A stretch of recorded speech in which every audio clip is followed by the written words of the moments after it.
આગામી 22મી જાન્યુઆરીએ રામ મંદિરના પ્રાણ પ્રતિષ્ઠા કાર્યક્રમ સમયે અયોધ્યામાં ગુજરાતના પૂર્વ કેબિનેટ મંત્રી અને હાલ સુરત પશ્ચિમના ધારાસભ્ય પુણેશભાઈ મોદીની પ્રેરણાથી 1008 કુંડીય હનુમાન મહાયજ્ઞનું આયોજન કરનાર છે, જેને લઈ પત્રકાર પરિષદમાં માહિતી અપાઈ હતી.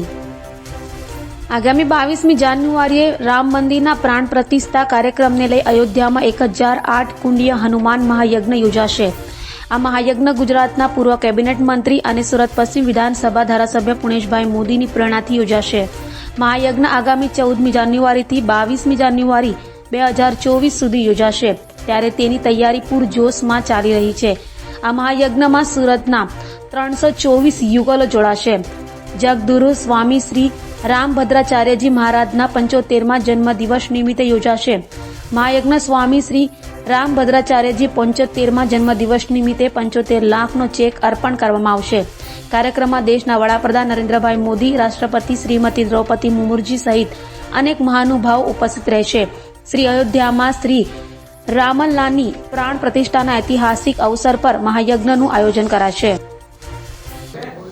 અયોધ્યા મુકામે ભગવાન શ્રી રામચંદ્રજીનો જન્મ જે સ્થળે થયો ત્યાં ભવ્ય મંદિર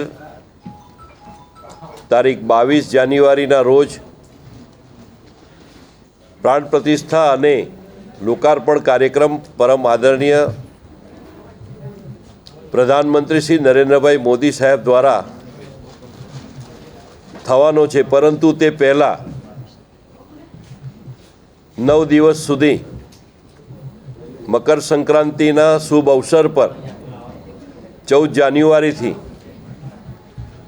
1008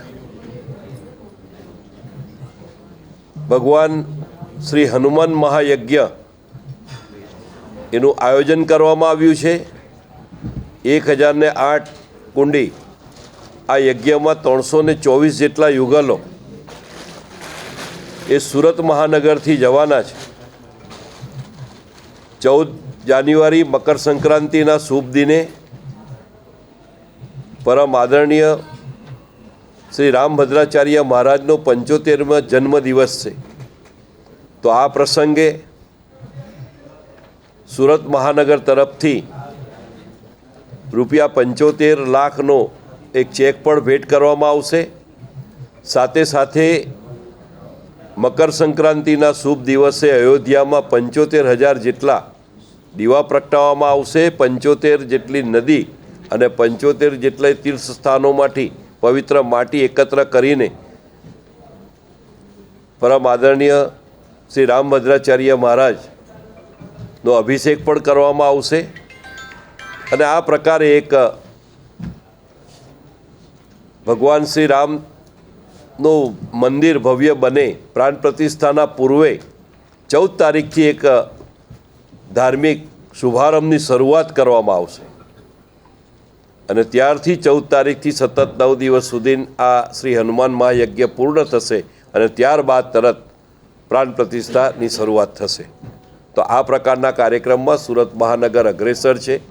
અનેક પ્રકારની વ્યવસ્થા મદદ અયોધ્યા મુકામે રામાનંદ મિશનને કરવામાં આવી છે અને ત્યાં રામાનંદ મિશન દ્વારા પણ જડબે સલાક વ્યવસ્થા પ્લાનિંગ આયોજન કરી રહ્યા છે, કરવામાં આવી રહ્યું છે.